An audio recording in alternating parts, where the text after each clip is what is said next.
Bonjour, le message qui va suivre vous est présenté par l'église La Maison du Bâtisseur, avec pour orateur Luc Ondias, pasteur principal.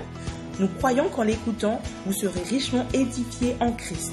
Pour plus de renseignements, vous pouvez nous contacter par téléphone au 04 65 60 56, par mail en nous écrivant à contact@lamaisondubâtisseur.com ou en vous rendant sur notre site internet www.lamaisondubâtisseur.com. Nous vous souhaitons une agréable écoute. Que Dieu vous bénisse.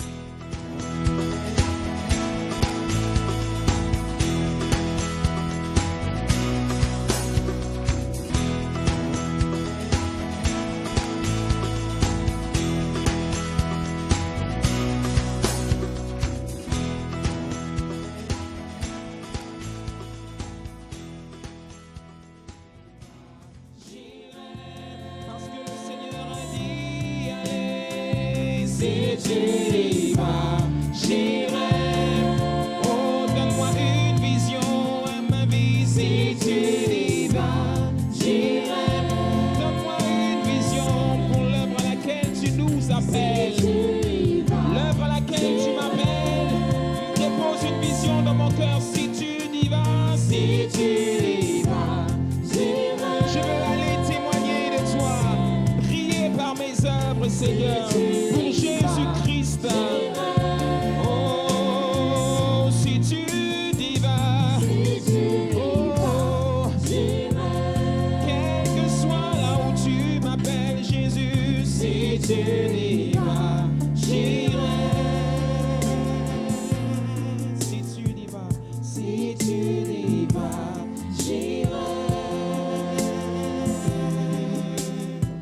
Si tu y vas, oh, si tu y vas, j'irai. Oh, si tu y vas, j'irai. Seigneur Jésus, si tu y vas, j'irai.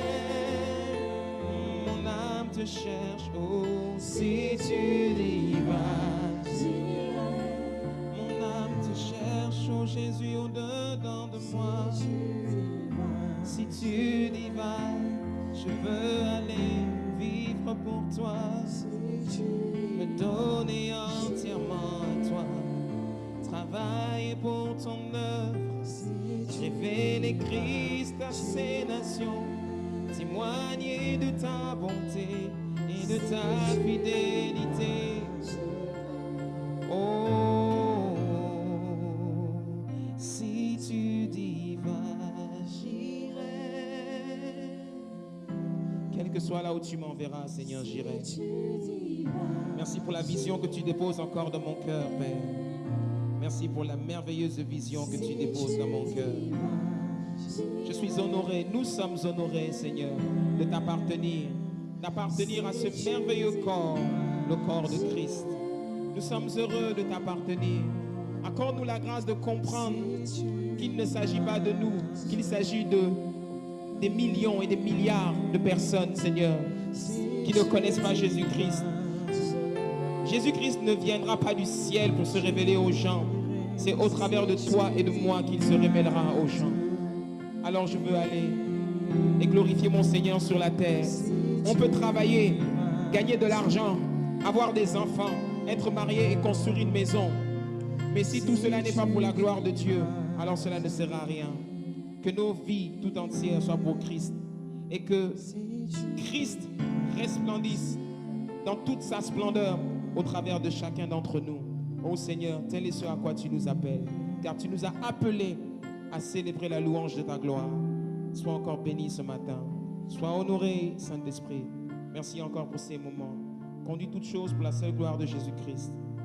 Dispose les cœurs. Que celui qui est en train découragé ressorte encouragé. Que celui qui est entré malade reparte guéri. Que celui qui est entré aveugle reparte avec la vue. Je veux me taire et que toi seul parles. Merci pour ton onction que tu déposes encore sur ton Église. Merci pour le ministère des anges qui travaille dès maintenant. Merci pour la révélation de ta parole. Merci Père, car elle est une épée, Seigneur, qui vient, Seigneur, pour séparer jointure et moelle et transpercer les cœurs. Ouvre les yeux des aveugles. Parle à ton peuple. Seigneur, élève ton Église et glorifie Jésus-Christ encore. À toi soit toute la gloire. Au nom de Jésus, nous t'avons prié avec action de grâce. Amen, amen, amen. Est-ce qu'on peut acclamer le Seigneur? Amen. Arrête d'acclamer le Seigneur de manière religieuse. Acclame le Seigneur.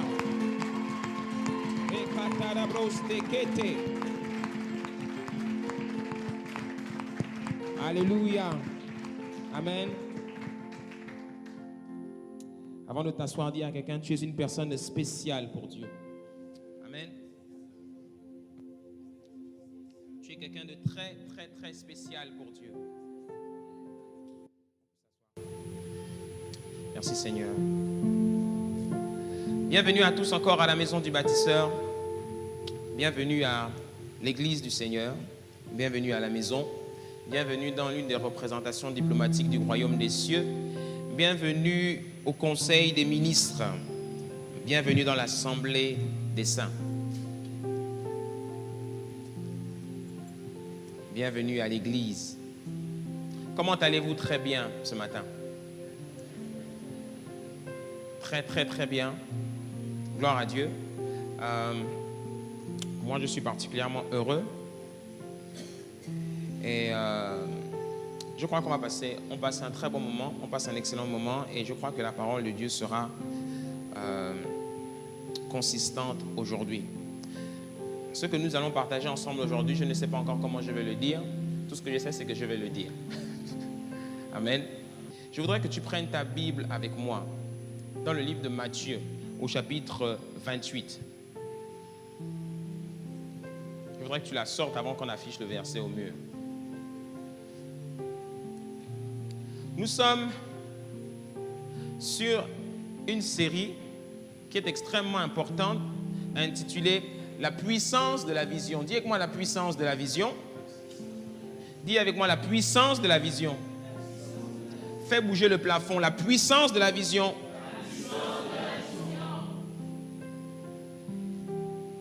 Quand j'ai commencé à méditer cette parole que je vais partager avec vous, je me suis dit que j'allais rester sur les choses élémentaires de la vision.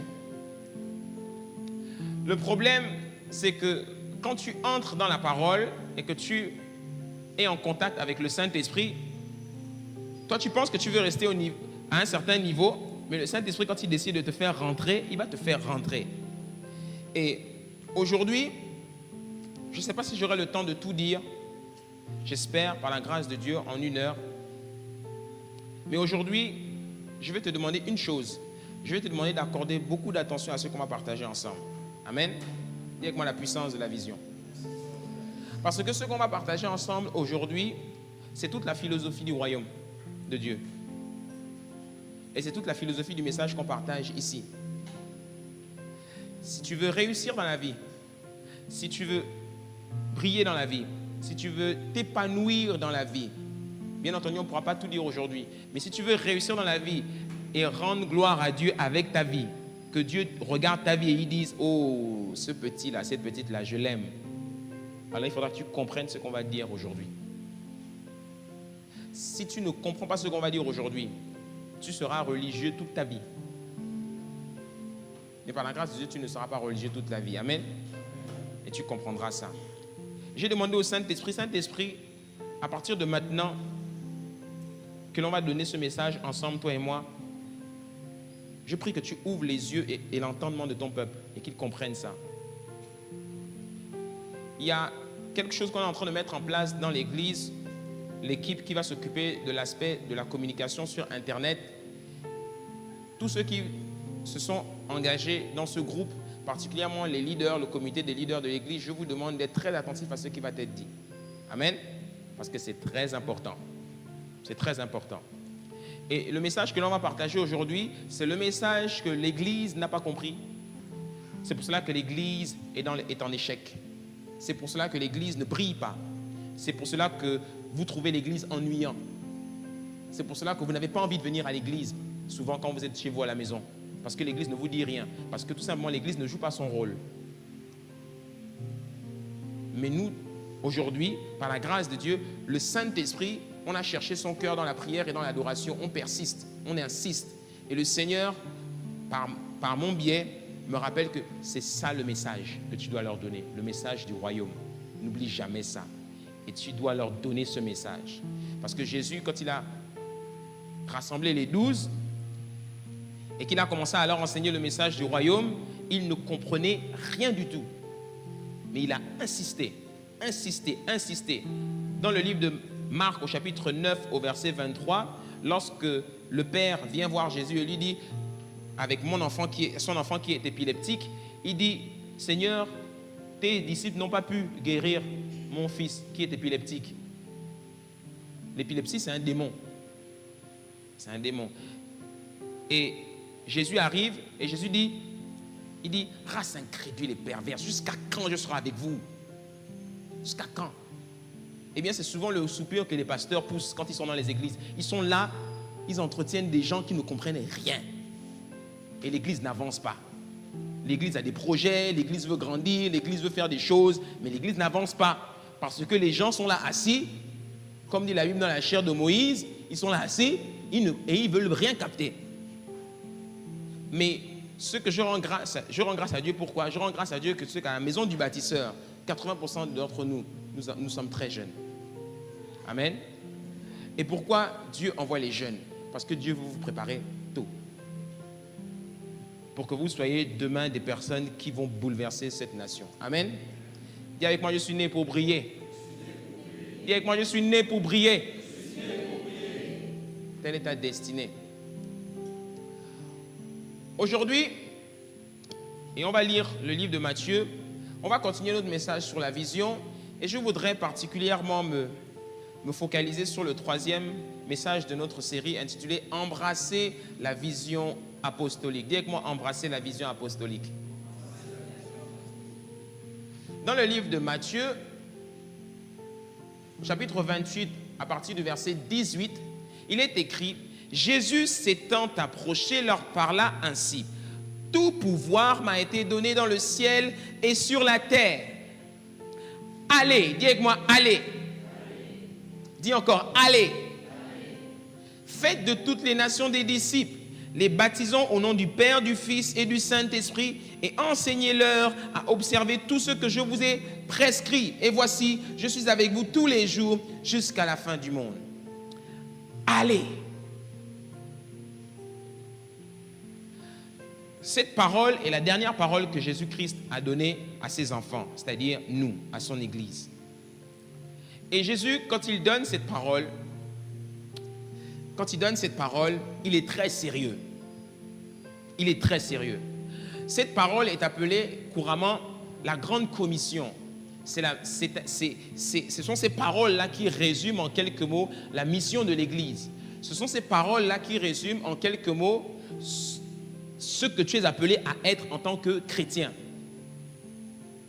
Si tu te considères comme quelqu'un qui est en Christ, qui a donné sa vie à Jésus-Christ, alors cette parole-là, je vous demande tous ici, je vous le demande tous, vous allez chez vous à la maison, vous trouvez une solution, mais vous imprimez ça. Ceux qui peuvent vous encadrer ça, et vous mettez ça dans un tableau dans votre salon. Il ne faut jamais oublier cette parole-là. La parole la plus importante de quelqu'un, c'est la parole qu'il dit avant de partir. Quand quelqu'un est en train de mourir, les dernières paroles qu'il est en train de dire sont les paroles les plus importantes. Amen. Ce sont les paroles qu'il ne veut surtout pas qu'on oublie. Et vous devez prendre ces paroles-là et les imprimer et les accrocher. Les jeunes, vous mettez ça dans votre chambre, à côté de votre lit. Quand vous vous réveillez le matin, vous lisez ça. Allez et faites de toutes les nations des disciples. Dis avec moi, allez. Je vais faire quelques rappels. L'Église que nous sommes doit prendre conscience de son mandat pour accomplir sa mission. Laisse-moi te dire que ce que tu vas manger là pendant les quelques minutes là, c'est lourd. Donc, sois attentif. Je n'ai pas envie de te perdre. Amen. L'Église doit prendre conscience de sa mission, de son mandat. Quelle que soit la vision que Dieu peut te donner, parce que nous cherchons tous une vision, quelle que soit la vision que Dieu peut te donner pour ta vie, elle ira toujours dans le sens de contribuer à l'accomplissement de la vision divine. Amen. C'est très important. Tu cherches un chemin pour ta vie. Tu cherches une vision pour ta vie. Quand Dieu va te répondre, il va t'ouvrir les yeux, il va te dire à quoi tu es appelé. Rappelle-toi toujours que ce qu'il va te demander de faire pour ta vie, c'est pour faire avancer la vision du royaume. Amen. Dis avec moi le royaume de Dieu. Dieu est un roi. Dis avec moi, Dieu est un roi. Et un roi ne travaille que pour son royaume. De même, Dieu est préoccupé que par l'avancement de son royaume sur la terre. Dieu ne travaille pas pour autre chose. Dieu est préoccupé par une seule chose, son royaume. Dis avec moi le royaume de Dieu.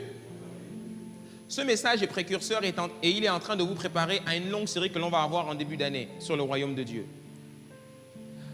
Parce que Jésus-Christ est venu préparer des disciples de son royaume, pas des chrétiens, ni des religieux, pas des protestants, ni des catholiques, ni des baptistes, ni des adventistes, ni des orthodoxes et tous les ismes et les ismes.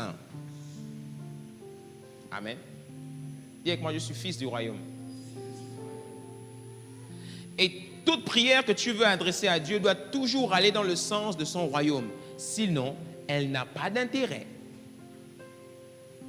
C'est pour cela que les disciples sont venus un jour et ont dit à Jésus, Seigneur, enseigne-nous comment nous devons prier. Il a dit, voici comment vous devez prier. Vous voulez savoir comment prier? Toi qui dis, oh pasteur, je ne sais pas prier, tout ça, tout ça. Il a dit, quand vous priez, dites, notre Père qui est aux cieux. Dis avec moi les cieux. Qui est aux cieux. Qu'est-ce que c'est que les cieux? Les cieux, c'est notre maison, c'est notre patrie. C'est de là que nous venons et c'est là que nous allons quand nous quittons la terre. Nous allons au ciel. Les cieux. C'est là que le Père est localisé. C'est là que Jésus est en ce moment. Les cieux. Dis avec moi les cieux. Jésus n'est pas sur la terre. Jésus est au ciel. Celui qui est sur la terre, c'est Christ en toi et en moi, par le Saint-Esprit. Amen. Mais Jésus, homme, l'homme, Jésus, qui est ressuscité et qui est monté, il est au ciel, dans les cieux. Amen. Et quand on prie, quand on demande quelque chose à Dieu, on doit toujours s'assurer que ça va dans l'intérêt de son royaume. Tout ce que tu demandes à Dieu, c'est pour ça que beaucoup de chrétiens sont pauvres. Parce que les chrétiens cherchent des choses dans la vie où les cieux n'ont pas d'intérêt. Et si les cieux n'ont pas d'intérêt, ben ils ne te donnent pas. Jésus-Christ a dit, ne soyez pas comme les païens qui s'amusent à faire des longues prières pensant qu'ils seront exaucés. Donc ce n'est pas parce que tu pries longtemps que le ciel va t'exaucer. C'est parce que tu pries sur la base de la parole de Dieu, dans l'intérêt du royaume des cieux, que le Père t'exauce. Amen. Dis Amen bien. Amen. Gloire à Dieu. Donc, c'est parce que le royaume des cieux est notre intérêt, parce que le royaume des cieux est notre patrie, alors nous devons nous soucier que de notre patrie et seulement de notre patrie. Amen. Et parce que Dieu a un plan pour son Église, alors ce qui importe pour lui, c'est son plan. Merci. Dis avec moi, Dieu a un plan. Quel que soit le plan de Dieu pour ta vie, la vision qu'il dépose dans ton cœur ira toujours dans l'intérêt de ce plan. C'est très important de comprendre ça. Je prends le temps, je prends mon temps, je ne vais pas vite, parce que je veux que ça s'asseye d'abord. Dieu a un plan majeur pour son Église. Amen. Et c'est en accomplissant son plan dans la vie de chacun d'entre nous que son plan pour la terre s'accomplit. Amen. Dieu a un plan pour la terre. Ce plan est déjà orchestré. Si tu veux connaître ce plan, lis la Bible. Et si tu veux connaître la suite des temps, lis Apocalypse. Tu vas avoir une idée de ce qui va arriver dans les prochaines années. Les gens pensent que ce qui s'est passé à Paris en ce moment va être résolu. Laisse-moi te dire que ça ne va pas être résolu, ça va aller de pire en pire. Parce que c'est déjà écrit dans la Bible. Amen. En revanche, parce que Dieu, comme il le dit dans Jérémie 29, 11, a pour toi des projets de paix et non de malheur, eh bien, Dieu se soucie aussi de son plan, de ta destinée, de ce à quoi il t'a destiné sur la terre. Amen. Et Dieu, parce que tu n'es pas le fruit du hasard, parce que c'est lui qui t'a créé, il t'a créé pour un but bien précis. Et ce but, il veut l'accomplir. Pourquoi? Parce que c'est dans son intérêt que tu accomplisses ta destinée pour son royaume. Amen. Amen. Si tu es avec moi, fais comme ça. Donc tu n'es pas le fruit du hasard. Celui qui se lève le matin et qui est là, oisif, qui ne sait pas quoi faire de sa journée, lire la Bible, ça ne lui dit rien, prier ne lui dit rien, aller à l'église ne lui dit rien, chercher du travail ne lui dit rien, étudier ses leçons pour les jeunes ne lui dit rien, etc. C'est quelqu'un qui n'est pas conscient de qui il est et de ce à quoi il est appelé. Amen. Que ceux qui sont encore à l'école disent, je dois finir l'école vite. Oui, il faut finir l'école vite, les jeunes. Premier de la classe, hein, c'est le deal qu'on a fait. iPad. Alors, qui est prêt à lever la main et dire, pasteur, à la fin de l'année, j'arrive premier de la classe? Qui lève la main? Il y en a, ils n'osent pas. Osez. Vise les étoiles. Et au moins, tu seras sûr d'atteindre quand même. Non, vise la lune. Et au moins, tu es sûr d'atteindre les étoiles. Amen. Donc, tu as été envoyé sur terre pour une mission bien spécifique. L'église que nous sommes, dis avec moi l'église, elle a reçu un mandat bien spécifique. Ce mandat, c'est de prendre possession de la terre. Amen. Et quand le Seigneur dit à son église, dans Matthieu 28, quand il dit « allez », il est en train de nous envoyer avec un mandat divin. Ce mandat, c'est posséder la terre. Amen. Parce que la Bible nous dit que le monde est sous la puissance du diable. Mais la terre, là, elle n'appartient pas au diable. Elle n'appartient pas au diable, elle n'appartient pas à l'homme, elle appartient à l'Éternel. Et Psaume 116 au verset 15 dit que la terre appartient à Dieu, mais il en a confié la responsabilité aux hommes. Le problème, c'est que les hommes se sont détournés des voies de Dieu, sous l'influence de Satan. Jésus, quand il revient sur la terre, quand il vient sur la terre, il dit à l'église, après 3 ans de ministère, maintenant c'est bon, vous avez compris, j'espère. Maintenant vous allez et vous récupérez cette terre. Tout comme c'est un homme qui a donné la terre à Satan, de même ce sont des hommes qui vont récupérer ça à Satan. Et ces hommes, c'est l'église de Christ, c'est vous. Allez récupérer. Et toi aussi, dans ta génération, le temps que tu vas vivre sur la terre là, tu dois jouer ta partition dans le morceau. Tu dois jouer ta partition. Toi aussi, tu as un territoire à prendre pour Christ. Amen. Le plan global de Dieu doit s'accomplir et il s'accomplira au travers de nous, l'Église. Et c'est avec la persécution, après la mort, l'assassinat de Jacques, l'un des disciples, que l'Église avait compris qu'en fait, il n'était pas fait pour rester sur place, mais il devait aller. Livre des Actes, lisez l'histoire. L'Église, après le départ de Jésus, il venait de leur dire « allez ». Et eux, qu'est-ce qu'ils ont fait? Eh bien, la Bible dit qu'ils sont allés manger le pain dans les maisons, tout ça. Ils étaient là assis, etc. Ils communiaient ensemble, ils partageaient le pain, tout ça. C'est bien. Sauf que pendant ce temps, l'ennemi était en train d'avancer et en train de les chercher. Jusqu'au jour où il a attrapé un Jacques. Et puis, en public, devant tout le monde, il a zigouillé la gorge. Ils ont tous eu peur. Ils ont tous eu peur. Ils ont dit « ah, il faut peut-être qu'on se réveille ». Hérode a vu que ça plaisait aux gens qu'on tue un chrétien. Il a attrapé Pierre, il l'a mis en tôle et il a dit, lui, je vais le tuer le lendemain. L'église a dit, ah, si on a tué Jacques, Pierre, le chef de l'église, on va le tuer. Mais si on tue Pierre, qu'est-ce qu'on va faire? Ils se sont levés en prière toute la nuit. Et l'ange, grâce à leur prière, a pu délivrer Pierre. Amen. Et c'est là qu'ils ont commencé à comprendre que là, il fallait vraiment qu'ils bougent. Parce que juste après ça, la Bible dit que la persécution a grandi et les disciples se sont dispersés dans toute la Judée. Et les disciples, en se dispersant, allaient et annonçaient l'évangile partout où ils allaient. Amen. Et si l'Église ne se lève pas, eh bien, il risque de se passer ce qui s'est passé en France. C'est parce que l'Église dormait. Parce que l'Église dormait. Et si nous, l'Église, au Gabon, on ne se lève pas, je vous assure, pire que crime rituel, on verra. Si nous, l'Église, on ne se lève pas pour posséder le territoire spirituellement.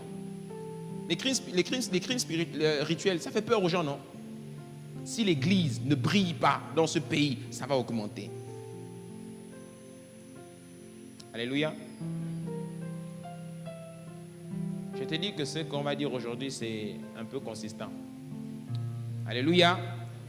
Donc le corps de Christ, s'il ne se lève pas, il sera soumis à une pression, à une persécution. Et il y aura des pertes. Mais c'est quand les gens vont comprendre ça, que l'Église va se rendre compte qu'il ne s'agit pas de la maison du bâtisseur, il ne s'agit pas de Béthanie, il ne s'agit pas de CRN, il ne s'agit pas de l'église de je ne sais pas où à Ovendo, il ne s'agit pas de l'Alliance chrétienne, parce que nous sommes tous une même famille, nous sommes tous un même corps, nous sommes tous une même église, l'église de Christ. Et c'est nous qui avons reçu le mandat. Mais le problème, c'est que nous, dans nos églises, on est tellement concentrés sur nous-mêmes qu'on oublie que nous avons un mandat. Les gens dans les églises, avec les pasteurs, se concentrent que sur eux, s'intéressent qu'à eux, qu'à leur culte. Les païens dehors, on s'en fout, ils n'ont qu'à tous crever, ce n'est pas notre problème.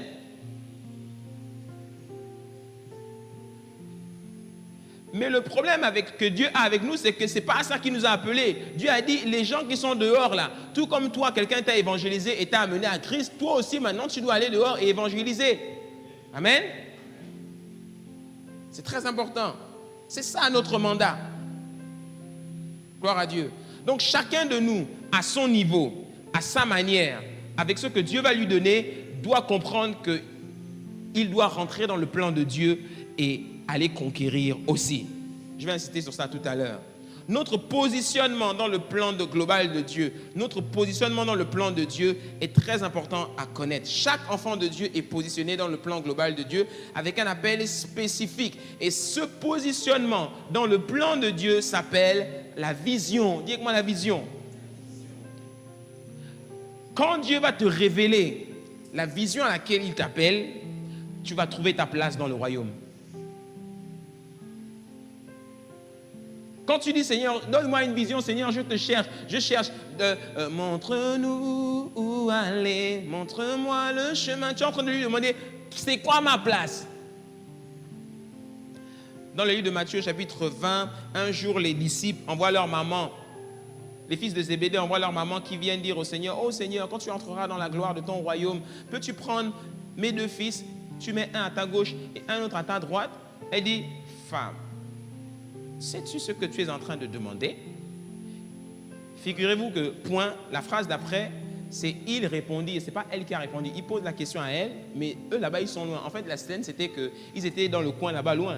Et puis il dit, maman, va dire à Jésus que, en fait, la place de vice-président, et puis c'est pour tes deux fils. Et puis elle dit, ok. Elle part et demande à Jésus, et Jésus-Christ dit, femme, sais-tu ce que tu demandes à ma droite et à ma gauche? C'est des places, des postes importants. Les gars, Jésus n'était même pas encore mort, il négociait déjà les postes. Et quand il dit, est-ce que tu es conscient de ce que tu dis? Ils disent, oui, on peut, on peut. Et la Bible dit que les autres apôtres, quand ils entendirent ça, se fâchèrent contre eux, en disant, mais les gars, vous êtes culottés quand même tous les deux. Jésus n'est même pas ressuscité, n'est même pas mort, vous êtes déjà en train de négocier les postes. Donc c'est comme ça entre nous, là, vous calculez. Et Jésus-Christ leur répond, est-ce que vous pouvez boire la coupe que je vais boire? Et ils disent, oui, nous pouvons, point d'exclamation, nous pouvons boire la coupe. Il dit, certainement, vous boirez la coupe. Certainement. Vous êtes mes apôtres, non? Vous allez boire la coupe. Jean, il a été jeté dans une marmite d'huile bouillante et jeté sur l'île de Patmos. Pierre, il a été crucifié. Jacques, assassiné. Les autres, ils sont allés mourir en Afrique, on ne sait pas où. loin de chez eux. Ils ont souffert pour Christ. Ils ont bu la coupe.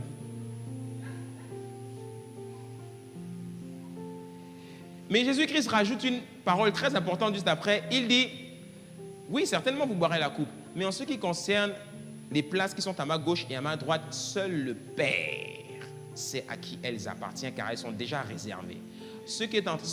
En d'autres mots, la place, le positionnement dans le royaume auquel Dieu t'a destiné, personne ne peut prendre ça. Tant que tu ne te lèves pas, la place là dans le royaume restera vide. Si demain, tu es appelé à être un grand inventeur dans ce pays, le Gabon, et que tu es appelé à inventer des choses qui vont bouleverser l'Afrique, si demain c'est ta place dans cette génération, personne ne peut prendre ça. Personne. C'est pour cela que quand tu connais ton appel, tu ne paniques pas.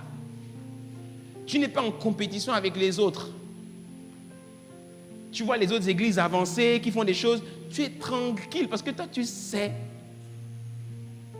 L'autre avance comme un léopard, il va aller vite. Toi tu la tortues. Les gens disent mais dépêche-toi. Tu dis moi qui va lentement va sûrement engager. Une chose c'est ce que je vais arriver. Marche à ton rythme. Ne fais pas la compétition avec les autres. Ne te presse pas. Tu connais ton appel, tu connais ton identité en Christ et tu sais que Dieu sait que tu vas arriver. Amen. Donc ton positionnement dans le royaume, tu dois le connaître. La vision que tu as pour ta vie, elle répond de ce positionnement-là. Amen. Tout dépend de ton discernement, de ta capacité à comprendre ce à quoi tu es appelé. Gloire à Dieu. Donc, cette place, personne ne pourra la prendre. Et le plan global de Dieu, il est important de le saisir par les Écritures, dans la Bible, mais il est aussi important de chercher sa place, de chercher ce à quoi Dieu t'appelle. Gloire à Dieu. Il y a un verset qui dit dans Jérémie 1 au verset 5, « Avant que je t'eusse formé dans le ventre de ta mère, je te connaissais. Et avant que tu fusses sorti de son sein, je t'avais consacré, je t'avais établi prophète des nations. » Français courant dit, « Je t'avais destiné à être mon porte-parole auprès des nations. Allez et faites de toutes les... » Je t'avais destiné à être mon porte-parole auprès de toutes les nations. Tel est ce à quoi il te destine. Tel est ce à quoi il nous destine. Je te montrerai comment tout à l'heure. Mais chacun d'entre nous, on est appelé à embrasser cette vision-là de Dieu pour notre vie. La vision est un peu comme une pièce d'un puzzle. Quand tu achètes un puzzle, il est détaché en plusieurs morceaux. Toi, tu sais que si ce puzzle, nous le reconstituons entièrement, il va faire ressortir une merveilleuse image, une belle image. Mais quand c'est en désordre, l'image ne sort pas. Chacun d'entre nous, on est une pièce du puzzle que Dieu prend. Il place. Si tu prends la pièce qui est en bas à gauche et tu la mets en haut à droite, elle ne rentre pas. C'est pour ça que tu dois trouver ta place dans le puzzle divin. Amen. Si quelqu'un s'amuse à aller prendre la place de quelqu'un d'autre, il va avoir des problèmes, voire mourir. C'est pour cela que l'appel est très important. Par exemple, si quelqu'un dit « Moi, je suis appelé à être un pasteur. C'est mon appel, pasteur. Parce que je parle bien, je vais être pasteur. » Je vois le pasteur Luc faire, j'aime bien ses costumes bleus, tout ça, j'aime trop. Moi aussi, je vais être pasteur, comme lui. Alors qu'en fait, tu n'es pas appelé à être pasteur. Tu es appelé à autre chose. Et bien, un jour, tu t'amuses à... Tu te lèves, mon cher pasteur. Merci, au revoir. Hein. Je vais aussi créer mon église et je deviens pasteur. Tu vas mourir là-bas. Tu vas mourir là-bas. Moi, Dieu m'appelle à faire la politique dans ce pays, le Gabon. Oh, je suis appelé à faire la politique. Alors qu'en fait, Dieu t'appelle à toute autre chose. Et quand tu entres, à beau te dire que tu n'es pas fait pour être politicien, tu es fait pour être pasteur. Non. Tu abandonnes même le ministère pour faire que la politique. Non, moi c'est la politique. Tu commences à beaucoup parler, etc., etc. Tout le monde voit clair que tu n'es pas appelé à faire la politique. Mais tu insistes là-dedans. Tu vas mourir là-bas.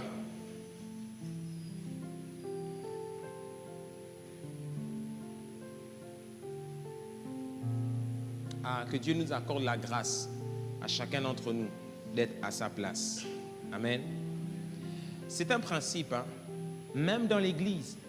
Si Dieu dit, si on a décidé par le Saint-Esprit que c'est le frère Uriel qui conduit la louange ici, c'est lui. Et puis toi tu es là, si tu dis, ça c'est ma place, ça. C'est ma place. Et puis un jour, tu rentres dans le groupe des chants. Dieu ne t'a pas appelé à être là. Mais depuis que tu es rentré dans le groupe des chants, tu ne fais que faire des problèmes au frère Uriel parce que tu veux sa place. Tu commences à magouiller, tu commences à faire des jeux de pied aux responsables des chants pour qu'on te positionne là, etc. Le jour où tu arrives là, tout le monde voit clair que ce n'est pas toi. Que tout le monde va dire, laisse le frère Uriel revenir devant parce que toi là tu nous embrouilles seulement. Amen. Dis avec moi ma position dans le royaume. C'est très important de trouver sa place. Chacun d'entre nous dans le royaume, on est appelé à témoigner de Christ. Avant que tu ne viennes au monde, Dieu t'avait destiné à apporter sa parole auprès des nations dans le monde. Porter sa parole ne veut pas dire obligatoirement prêcher, mais aussi témoigner de l'évangile dans le couloir où Dieu t'appelle. Dieu t'appelle pour quelque chose de bien spécifique. Et quand il dit « allez », il attend de toi que tu trouves ce couloir et que tu entres là-dedans. Alléluia. Donc, Dieu t'avait déjà d'avance établi son représentant légal sur la terre. C'est à ça qu'il t'a destiné. Et il attend que tu deviennes mature spirituellement et que tu entres dans le couloir de ton appel. Amen. Acte 1:8 dit, mais vous recevrez une puissance, le Saint-Esprit survenant sur vous, et vous serez mes témoins à Jérusalem, dans toute la Judée, dans la Samarie et jusqu'aux extrémités de la terre. La version parole lui dit, vous revêtirez de force, le Saint-Esprit descendra sur vous et vous revêtira de force pour vous rendre capable d'être mes témoins. Les enfants de Dieu, les fils du royaume que nous sommes les témoins de Christ. Nous sommes appelés à témoigner de Christ par notre caractère, par notre comportement, par notre travail, par nos activités. Tout ce qu'on est pour Christ. Amen. C'est important ce que je dis là. Ça a l'air simple, mais pourtant, aujourd'hui, c'est ce que la plupart des enfants de Dieu oublient.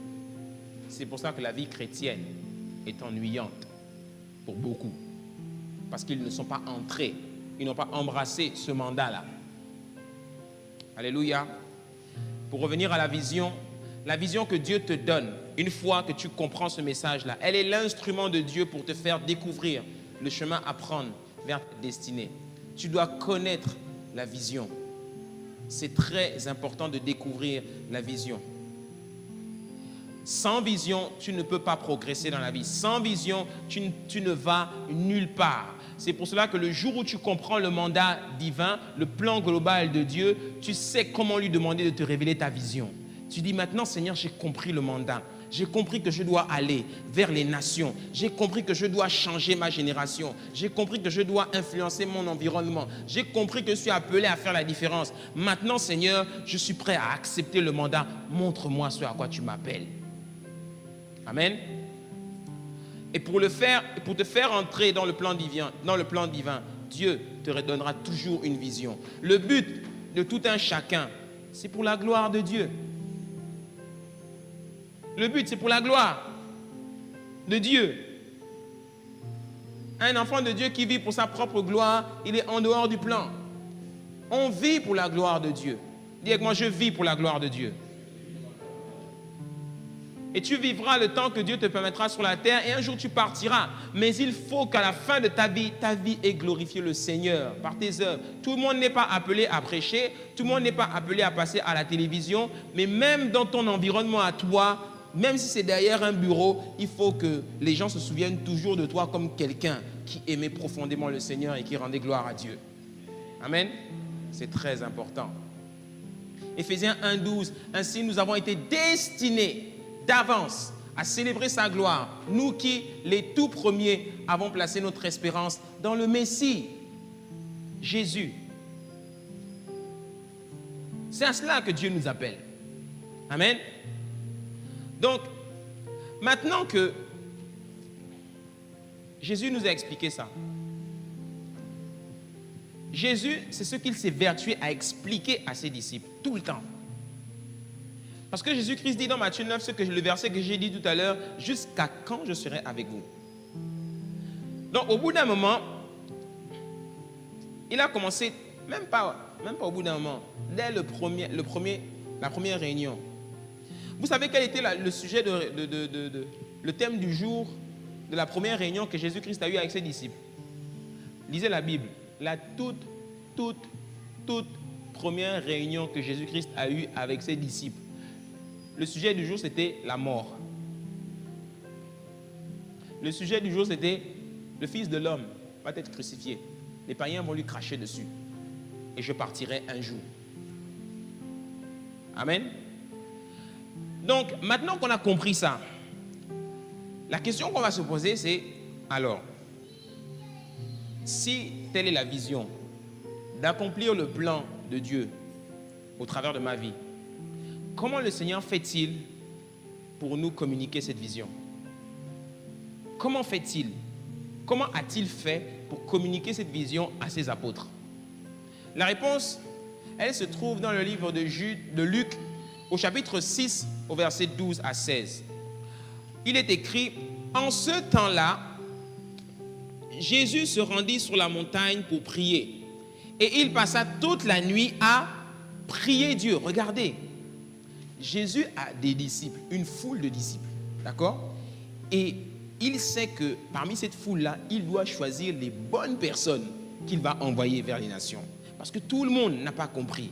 Tout le monde n'était pas apte. Il y en avait seulement quelques-uns que Jésus allait véritablement former et partir. Parce que rappelez-vous, dans le livre de Jean au chapitre 6, la Bible dit qu'il y a beaucoup de disciples qui vont l'abandonner. T'imagines s'il avait choisi les mauvaises personnes? Donc Jésus, parce qu'il sait que c'est hyper important de choisir les bonnes personnes, c'est-à-dire toi et moi, Jésus va prier toute la nuit. Il va faire veille de prière. Il pria toute la nuit.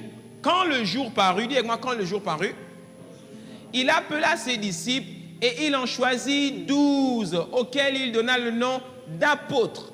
Simon qu'il nomma Pierre, André son frère, Jacques, Jean, etc., etc.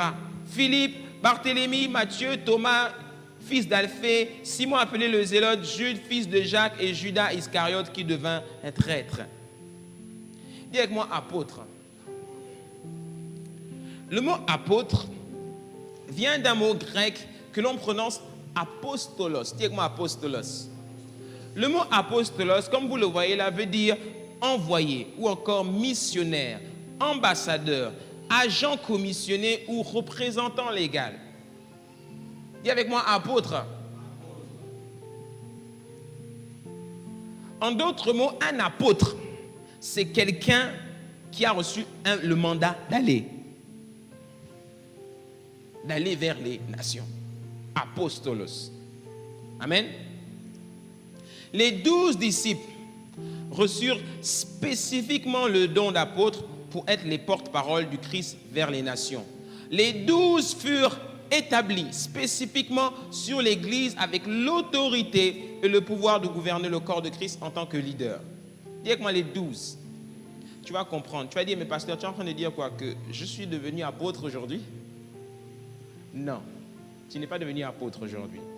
Je suis en train de t'expliquer d'abord qui sont ces 12 personnes-là. Les 12 personnes que Jésus-Christ a choisies, il les appelle apôtres, c'est-à-dire envoyés, ou encore ambassadeurs. D'accord? Mais les apôtres, ceux qui reçoivent l'appel de apôtres, ceux-là, ils ont un mandat bien spécifique.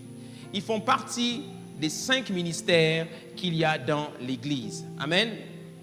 Et les 12 en question, les 12 apôtres de Jésus, ils avaient pour rôle d'équiper le peuple de Dieu et de transmettre quoi? La vision au corps de Christ pour qu'ils comprennent pourquoi ils existaient et que leur rôle était de posséder la terre. Amen. Dis avec moi apôtre, on va aller vite, le temps.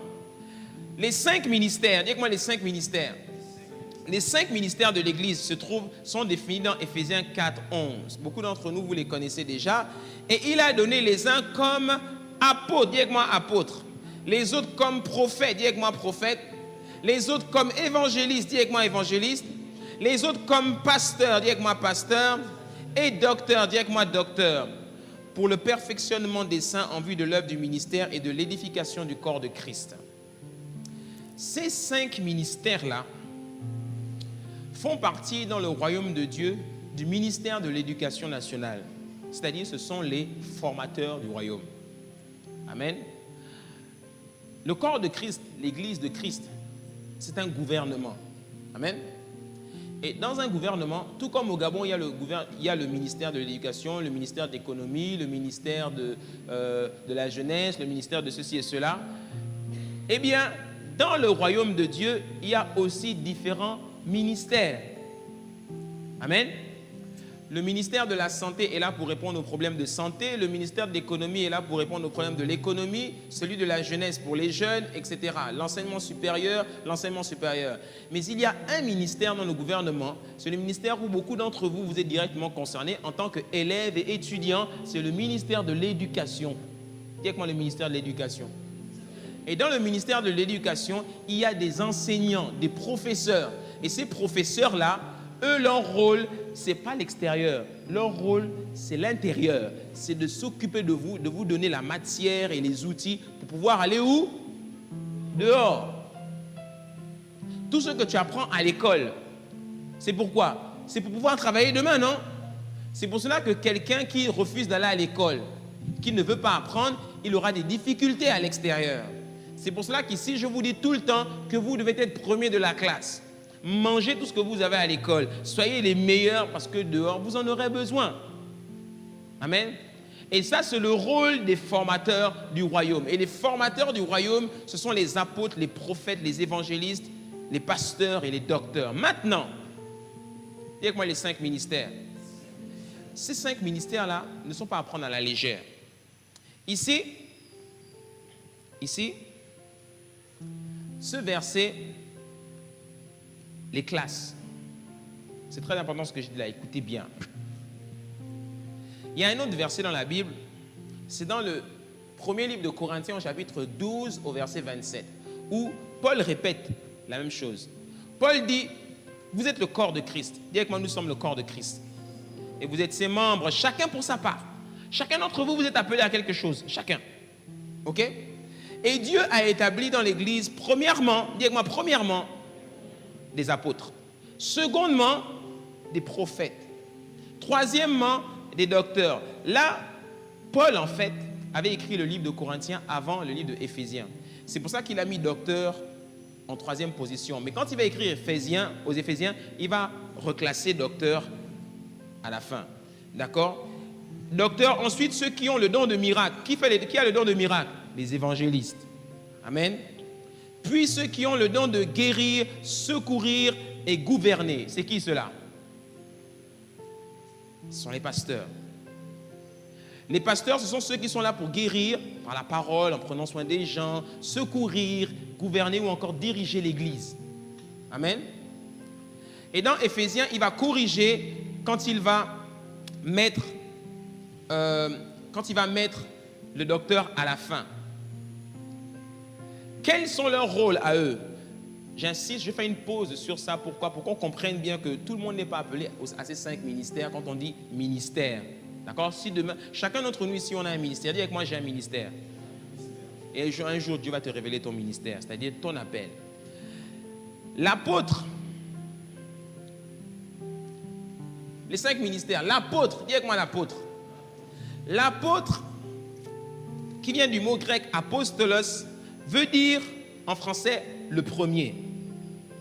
Il vient en premier parce qu'il est le plus élevé des 5 par sa capacité à opérer dans les 5 ministères. Les 5 ministères, c'est comme les 5 doigts de la main. Amen. C'est comme les 5 doigts de la main. Et l'apôtre est identifié par le pouce. C'est lui qui est le premier. C'est lui qui a la place la plus importante parmi les 5. Pourquoi? Lui, on le reconnaît très facilement Parce qu'il a la capacité à embrasser tous les autres ministères de la main. L'apôtre, dis avec moi l'apôtre. Donc, ce n'est pas n'importe quel appel. Donc, quelqu'un ne se lève pas un matin pour dire « je suis apôtre ». Un apôtre, il est assez particulier parce qu'il est celui que Dieu établit sur l'église de Christ. Il peut en même temps être un prophète, il peut en même temps être un évangéliste, il peut en même temps être un pasteur et il peut en même temps être un docteur. Jésus avait les 5. Paul avait les 5. Amen. Ah, c'est l'apôtre. Le deuxième, c'est le prophète. Dis avec moi le prophète. Le prophète, il a la particularité d'être, premièrement, toujours à côté de l'apôtre. À chaque fois que vous voyez un apôtre, il a toujours un prophète à côté de lui. Toujours. Le prophète, ce qui le caractérise, deuxièmement, c'est qu'on l'identifie comme l'index de la main. Parce que c'est lui qui montre la direction. Voyez ou pas? Le prophète, c'est celui qui montre la direction à l'église. Si l'église est dans le péché, le prophète va venir vous dire, vous êtes dans le péché, repentez-vous. Amen. Et en général, ces deux-là sont toujours liés. Mais il y en a qui ont reçu spécifiquement l'appel de prophète. Et ces deux premiers ministères, apôtres et prophètes, sont spéciaux parce que c'est eux que Dieu a chargés au sein de l'église de veiller à ce que tout le monde garde la vision globale de la mission que Jésus-Christ a attitrée à l'église. Les pasteurs, les évangélistes, tout ça là, ok. Mais les apôtres et les prophètes, c'est eux qui sont là pour veiller à ce que tout le monde comprenne bien la vision du ministère. L'apôtre et les prophètes. La différence entre l'apôtre et le prophète, elle se situe surtout là, c'est que l'apôtre, il est celui qui pense stratégie de développement. Il sait comment implanter les églises. Ok? Il sait quand on implante une église, comment va fonctionner l'église, etc. Le prophète, lui, il est là pour entendre la voix de Dieu. Et c'est le prophète qui sait venir dire à l'apôtre, non, là, c'est pas bon, va dans cette direction. Donc, tout apôtre ou tout homme qui est appelé à poser des stratégies, que ce soit un roi. C'est pour ça que dans la Bible, les rois avaient toujours des prophètes à côté d'eux. Parce que les rois sont comme des apôtres. Le président de la République est comme un apôtre. Parce qu'il pense global. Vous voyez ce que je veux dire? Mais il a besoin de quelqu'un à côté de lui pour le diriger. Quelqu'un qui entend Dieu. C'est pour ça que quand David est devenu roi, David a voulu ramener l'arche en Israël, mais il ne savait pas comment faire. Il a fait comme les Philistins ont fait. Il a pris les bœufs, tout ça. Et puis Dieu a frappé. Et il allait réfléchir pendant 3 mois. Qui amena la réponse à David pour savoir comment ramener l'arche avec la musique, etc. C'était le prophète Nathan et le prophète Dan. La Bible dit dans Chronique que Dan et Nathan allaient prier pendant 3 mois et Dieu leur dit comment faire pour amener l'arche. C'était Dan le voyant et Nathan le prophète. Le voyant, c'est aussi prophète. Amen. Gloire à Dieu. Le troisième, c'est l'évangéliste. Dis avec moi l'évangéliste. L'évangéliste est caractérisé par le troisième doigt de la main. C'est le plus long. Pourquoi c'est le plus long? Parce que c'est celui qui va le plus loin. L'évangéliste, c'est celui qui va jusqu'aux extrémités de la terre. C'est le chien de chasse de la famille. C'est lui qui va chercher les gens dehors. L'évangéliste. C'est pour ça que c'est à lui que Dieu donne les miracles. Amen. Ça, c'est l'évangéliste. Le quatrième, c'est le pasteur. Dis avec moi le pasteur. Le pasteur, sur la quatrième main, ce qui le caractérise, c'est que c'est celui qui porte l'alliance. Quand tu te maries, tu mets l'alliance où? Sur le quatrième doigt. Pourquoi? Parce que c'est celui qui est en alliance avec l'Église. C'est celui qui est avec vous tous les jours. Tout comme l'homme est avec sa femme tous les jours, l'Église est avec le pasteur tous les jours. Des 5 ministères, c'est celui qu'on aime le plus, parce que c'est celui qui est avec nous tout le temps. Le pasteur. Dis avec moi le pasteur. C'est celui qui est là pour secourir, guérir, et c'est celui aussi sur qui tout le monde va venir vomir, cracher, insulter, critiquer, etc. Parce qu'il est avec vous tous les jours, le pasteur. Dis avec moi le pasteur. L'apôtre, le prophète, l'évangéliste, vous ne les voyez pas tout le temps. Le pasteur, vous le voyez tout le temps. C'est votre papa, c'est votre maman, c'est lui qui vous donne le lait, c'est lui qui vous fait à manger, c'est lui qui vous frappe, qui vous réveille, c'est lui qui fait tout. Amen. Et tout comme Christ est en alliance avec son église, de même, le pasteur est en alliance avec l'église locale. Amen. C'est pour cela que Christ ne s'est pas identifié comme docteur, apôtre, il s'est identifié comme le bon pasteur. Parce que c'est celui qui est là avec vous tout le temps. On comprend? Si tu comprends, fais ça. Et enfin, le docteur. Le docteur, c'est le dernier de la main. c'est le plus petit. Amen. Pourquoi c'est le plus petit? Et pourquoi il arrive en dernier? Parce que c'est celui avec lequel on nettoie l'oreille pour entendre, pour comprendre. Le docteur, c'est celui qui est assis dans l'enseignement pour ouvrir les oreilles de l'église. Lui, il est assis dans la doctrine, il explique les choses. C'est pour ça que les docteurs sont les moins populaires. Parce qu'eux, ils sont dans l'enseignement. Ils vont doucement pour vous en faire comprendre exactement la parole de Dieu. Amen. Comme le grand docteur Miles Monroe, qui nous a quittés. Un très grand docteur. Il prenait le temps d'expliquer les mystères. Le docteur, lui, il rentre dans les mystères de la parole et il vous explique. Amen. Et Jésus-Christ était caractérisé par les 5 ministères parce qu'il les avait tous. Amen. Est-ce qu'on comprend? Donc ça, c'était les 5 ministères. C'est très important de comprendre. Donc, les fondements apostoliques et prophétiques, ce sont les fondements de l'Église. L'Église, la Bible nous dit, regarde, Éphésiens chapitre 2 au verset 20, vous, l'Église, vous avez été édifiés sur le fondement des apôtres et des prophètes, Jésus-Christ lui-même étant la pierre angulaire. Qu'est-ce qu'il est en train de nous dire ici? Il est en train de nous dire que votre appel, la vision que Dieu vous a donnée, elle est basée sur les apôtres et les prophètes. En d'autres mots, votre appel est basé sur un appel missionnaire. Vous êtes appelés à partir. Les docteurs, les pasteurs sont là pour enseigner l'Église. Les évangélistes, eux, ils ne restent pas sur place. Ils sont toujours dans les starting blocks en train de partir. Un évangéliste, il a une église aussi, hein, mais en général, il est absent à l'église, surtout quand il a beaucoup de croisades. Donc, ce n'est pas étonnant. L'apôtre, lui, il est là pour implanter la stratégie, développer. Il pense tout le temps global. Le monde, la nation, les nations. Et le prophète donne la direction. Et notre fondement, il est basé sur une vision apostolique. Dis avec moi, vision apostolique. C'est-à-dire qu'un jour, le pasteur Luc ne sera plus là. Parce qu'un jour, le pasteur Luc, il partira aussi, jusqu'en Chine. Je prophétise au nom de Jésus que la vision apostolique de cette église s'accomplira. Amen. Et toi aussi, un jour, tu partiras. Il y en a parmi vous, vous êtes appelés à être des instruments de Dieu dans le domaine des affaires, à être des apôtres dans le domaine des affaires pour ouvrir des entreprises partout. Il y en a, vous êtes appelés à créer des marques de jouets, de vêtements et pour vous implanter partout. Dis avec moi la vision apostolique. Beaucoup d'entre vous, vous êtes appelés à aller dans le domaine de l'informatique, de l'invention, de l'automobile, de la télévision. Demain, Dieu t'appelle à commencer à travailler d'abord en tant que caméraman dans une chaîne de télévision. Mais après, tu vas devenir monteur. Après, tu vas être réalisateur. Après, tu vas être producteur. Tout ça, Dieu t'équipe pour qu'un jour, tu aies ta propre chaîne de télévision. Elle commencera au Gabon. Après, elle va s'implanter dans les 9 provinces du Gabon. Ensuite, au Cameroun, en Côte d'Ivoire, en France, en Chine, aux États-Unis, au Canada, etc. Vision apostolique. Dis avec moi, vision apostolique. Alléluia. Le mandat de l'Église, il est apostolique. Il est d'aller vers les nations. Et le but de la mission de l'Église est de conquérir les nations et de faire des disciples. Les 5 ministères sont là que pour l'édification, pour former les uns et les autres. Mais après, vous devez tous partir. C'est pour cela que dire, moi je resterai à l'Église jusqu'à la fin de ma vie. Non, tu restes à l'Église pour venir prier, faire le culte avec les autres. Mais dans le cadre de ton appel, la vision de Dieu pour ta vie, c'est d'aller à l'extérieur. Amen. Et le rôle du pasteur et du docteur, qui sont les principaux enseignants de l'Église et les dirigeants de l'Église, c'est de nous équiper.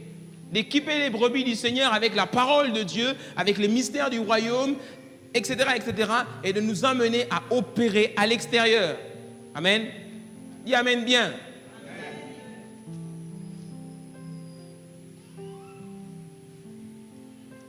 Le rôle de l'Église, on est en train de t'atterrir. Le rôle de l'Église se résume en 3 mots. Attirer, dis avec moi attirer, équiper et envoyer. Notre Église, la maison du bâtisseur, et c'est exactement ce que toutes les églises doivent faire, est de mettre en place tout un tas de stratégies sur la base d'une vision apostolique pour aller chercher les gens. Amen. Une fois que les gens, on les gagne et qu'ils arrivent chez nous, on a réussi à les emmener, il faut s'en occuper, il faut les faire grandir, il faut les équiper avec la parole de Dieu pour qu'ils deviennent matures spirituellement. C'est pour cela qu'on insiste sur les cours fondements et les cours maturité et leadership. Si tu ne maîtrises pas les cours fondements, tu ne peux pas aller opérer dehors. Quand on dit faites les cours fondements, faites les cours fondements, faites les cours fondements, toi tu as dit ça m'ennuie, ça me fatigue ce truc-là. Le problème c'est que tu ne piges rien à la doctrine et puis quand tu vas à l'extérieur, oh pasteur j'ai des problèmes avec le péché, je n'arrive pas à laisser les choses, je ne comprends rien. Pasteur c'est quoi les dons du Saint-Esprit? Ça fait combien que tu es à l'église? Ça fait 6-7 ans que tu es à l'église. Pasteur c'est quoi le don de prophétie? Quand on dit, ça fait 5 ans que tu es là avec nous et puis on te dit de prier, papa. Ça fait 5 ans, 10 ans que tu es à l'église, mais tu ne sais toujours pas prier. Tu es resté un bébé. Parce que tu n'es pas équipé. Quand on dit venez à l'église le dimanche, écouter la parole de Dieu, tu n'es pas là. Mais quand tu vas dans les sphères, à l'extérieur pour opérer, et qu'on te dit, si tu veux ce poste, deviens franc-maçon. Oh non, pasteur, je suis désolé, mais le poste là, j'aime trop, je deviens franc-maçon.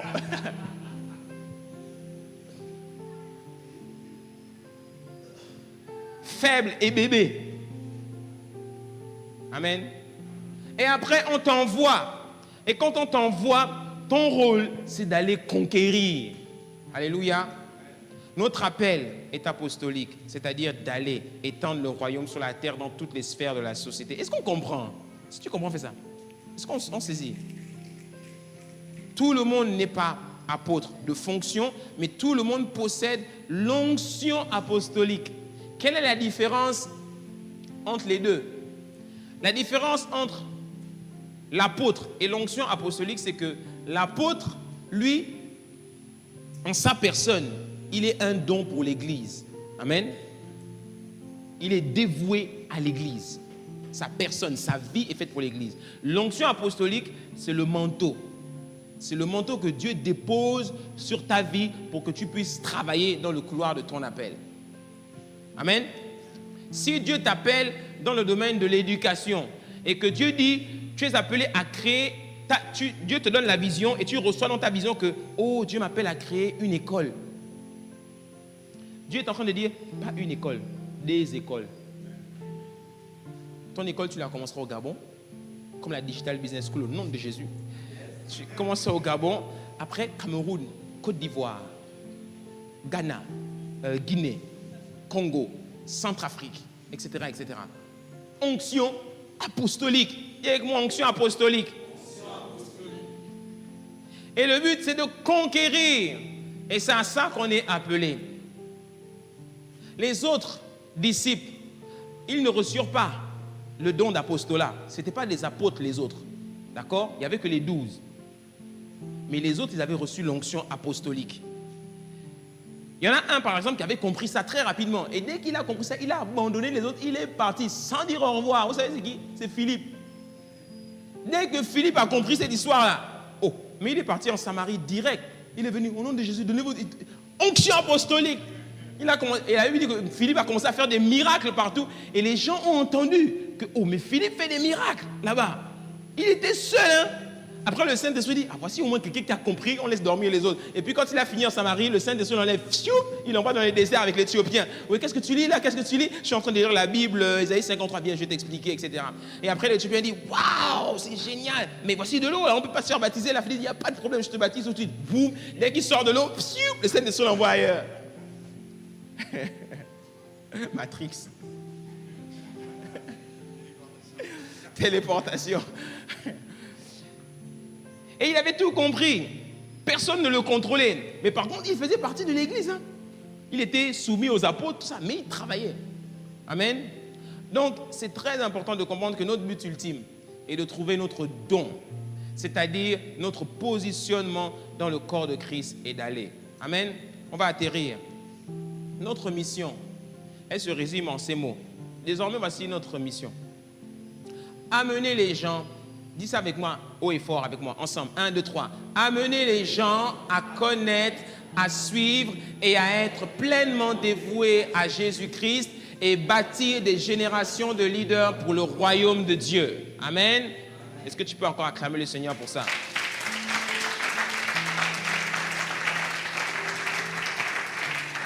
C'est très important. Et chacun d'entre nous, on doit avoir cette mentalité-là. La mentalité apostolique. Très tôt, tu dois comprendre ça. Très tôt. Si tu es jeune ici et que tu comprends ça, je t'assure, ta vie va changer. Tu vas comprendre que Seigneur, tu m'appelles un jour à m'étendre. 2 Corinthiens 5:20 dit que nous sommes des ambassadeurs. Nous faisons donc les fonctions d'ambassadeurs pour Christ. Comme si Dieu exhortait par nous, nous vous en supplions au nom de Jésus, soyez réconciliés avec Dieu. Apôtre, ça voulait dire quoi aussi? Ambassadeur. Un ambassadeur, c'est un représentant. Partout où il va, il représente Christ. Quand tu es à l'école, tu représentes Jésus dans ta manière d'être. Tu ne peux pas être un boucanier en classe et puis dire tu es en Christ. Ce n'est pas possible. Le professeur dit, mais toi, tu n'es pas chrétien, toi. Mais pourtant, tu es le pire dans cette classe-là. Tu es sûr que tu es chrétien. C'est même le païen qui va dire, onction païenne, Dieu t'impose les mains, repens-toi au nom de Jésus. Amen. Regardez ce que Acte 8:40 en parlant de Philippe. Philippe se trouva dans Azote, d'où il alla jusqu'à Césarée, en évangélisant toutes les villes par lesquelles il passait. Il arrive quelque part, donnez vos vies à Jésus ici. Donne ta vie à Jésus. Donne ta vie à Jésus. Il faut te repentir, donne ta vie à Jésus.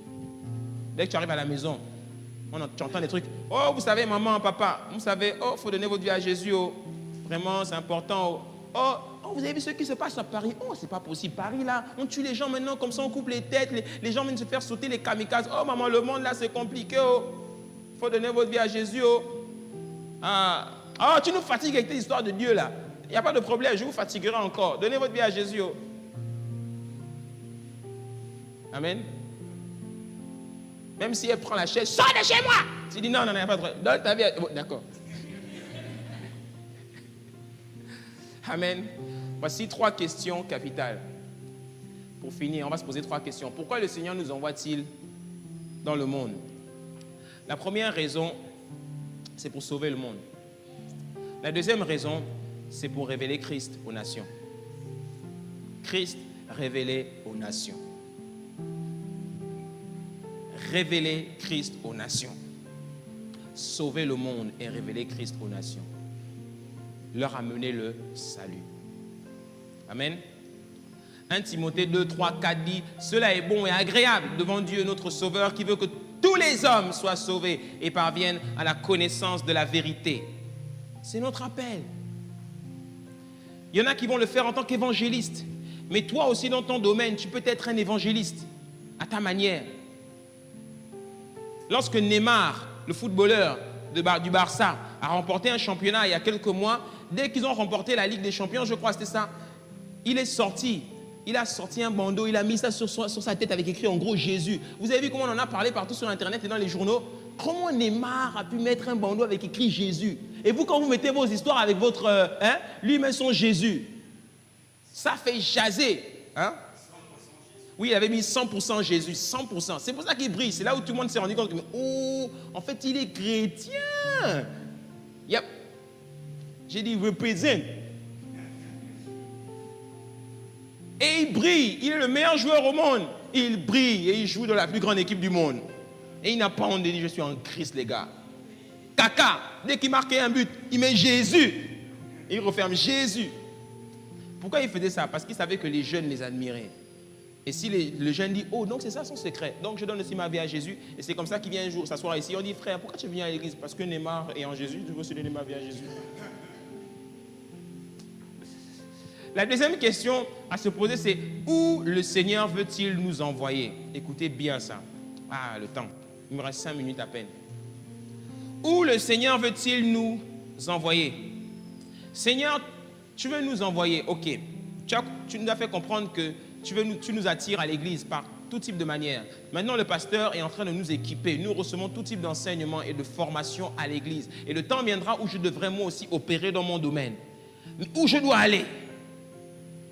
La réponse est donnée dans la Bible. Amen. Jésus-Christ nous dit, allez et faites de toutes les nations des disciples. Allez. dans toutes les nations. Le mot nation ici est un mot grec que l'on prononce ethnos. Dis avec moi ethnos. C'est de ce mot-là qu'est sorti le mot en français ethnie. Le mot ethnos, traduit en français par nation, veut dire communauté de personnes d'une même race, d'une même langue, d'une même culture, vivant ensemble. En d'autres mots, quand il dit « allez et faites de toutes les nations des disciples », il n'est pas en train de dire « allez et allez dans les pays ». Il dit « allez dans toutes les ethnos », c'est-à-dire dans toutes les sphères, les endroits où les gens sont ensemble. Allez, rentrez dans ces sphères d'influence-là, rentrez. Si tu es appelé à être informaticien, rentre dans le circuit de l'informatique, domine en informatique là-bas. Sois le meilleur en informatique. Quand on parle d'informatique au Gabon, c'est-à-dire quand les informaticiens se réunissent à un sommet sur les nouvelles technologies informatiques, tu es là. On dit, monsieur Uriel, patron de la société informatique Kingdom, il se lève, oui, c'est moi, milliardaire, oui, il se lève. Il se lève. Et puis, dites-nous, comment arrivez-vous à développer une aussi grande société qui permet de concurrencer même Microsoft aujourd'hui, tout ça quand même. Les autres, les Bill Gates, tout ça, là, ils ne nous ont jamais dit leur secret. Vous pouvez nous dire votre secret. Moi, mon secret, c'est Jésus. Jésus? Oui, Jésus. Oui, c'est parce que quand je m'assois devant ma Bible, je reçois les programmes, tout ça, là, je reçois tout ça. Amen. Faites d'eux des disciples, c'est-à-dire des gens qui connaissent Jésus et qui marchent selon les commandements et se consacrent au royaume de Jésus. Allez dans toutes les ethnos. Dis avec moi les ethnos. Seigneur, où veux-tu nous envoyer? Où veux-tu nous envoyer? Le verset qui s'affiche là, Apocalypse 17, 7, il est extrêmement important. On va insister dessus la semaine prochaine. Je ne pourrai pas développer, mais lisez bien ce verset. Apocalypse 17 au verset 7. C'est là que le Seigneur nous envoie. C'est un verset en général que tu ne comprends pas quand tu le lis. Et l'ange me dit, pourquoi t'étonnes-tu? Je te dirai le mystère de la femme et de la bête qui la porte, qui a les 7 têtes. Dis avec moi les 7 têtes et les 10 cornes. La bête que tu as vue était et elle n'est plus. Elle doit monter de l'abîme et aller à la perdition. Et les habitants de la terre, ceux dont le nom n'a pas été écrit dès la fondation du monde dans le livre de vie, s'étonneront en voyant la bête parce qu'elle était et qu'elle n'est plus et qu'elle reparaîtra. Le mot reparaîtra là nous parle du 7e royaume qui va dominer la terre et qui va amener l'antéchrist. Le 6e royaume, c'était Rome. D'accord? C'était Rome. Rome qui a amené toute la philosophie grecque avec laquelle nous vivons aujourd'hui. Et le 7e royaume, laissez-moi vous dire qu'il est déjà là. Sauf que vous n'êtes pas prêt à entendre ça. Si je dis ça là, il faut que je mette d'abord la porte ici. Sinon, je vais m'attirer des problèmes. Mais il est déjà là.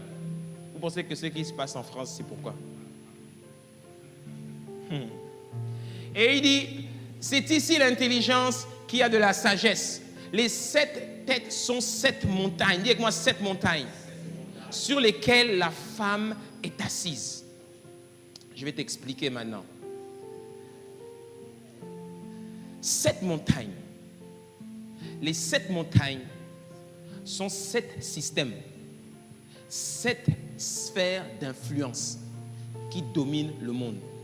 Dis avec moi 7 montagnes.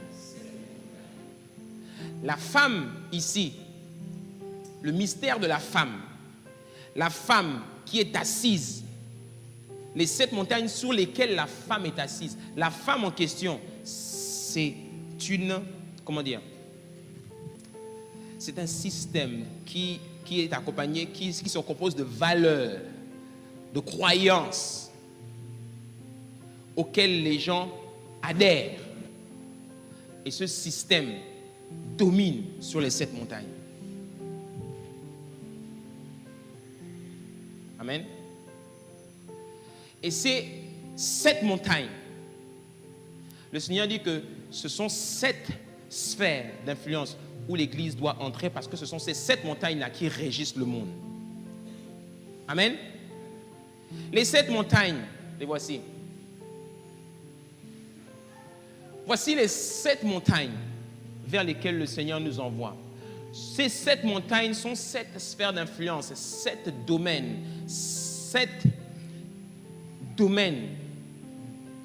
aujourd'hui sur lesquels Satan est assis. Le problème avec l'Église, c'est que l'Église ne règne pas dans ces domaines-là. C'est pour ça que l'Église est esclave des gens de ce monde. Le premier, c'est l'éducation. Dis avec moi l'éducation. Quel que soit ton appel dans la vie, quelle que soit la vision que Dieu va te donner, ça entre dans une de ces montagnes. Dans l'éducation, Dieu peut t'appeler à être professeur. Dieu peut t'appeler à créer des écoles. Dieu peut t'appeler à opérer dans les sphères de décision pour changer les lois qui touchent à l'éducation. Quel que soit ton appel entre dans une de ces montagnes-là.